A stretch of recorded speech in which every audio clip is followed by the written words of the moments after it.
just looking at my next potential flip.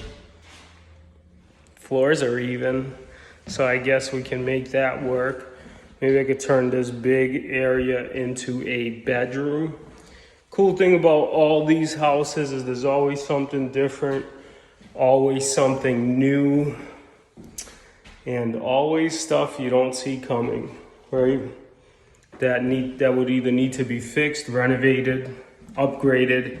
It's not easy renovating properties, but if you do it right, you could get lucky and you could make an ugly house look beautiful. Nice big stairway going to the basement. Oh, this smells as wet as it looks. So if you look at this wall, you can see these boulders are kind of like bulging out, right? So all that would have to get fixed. Nice big beam. If you look at the beam, I mean, the floors feel pretty leveled, which is one thing you really want to keep an eye out for when renovating properties, but this would have to be fixed.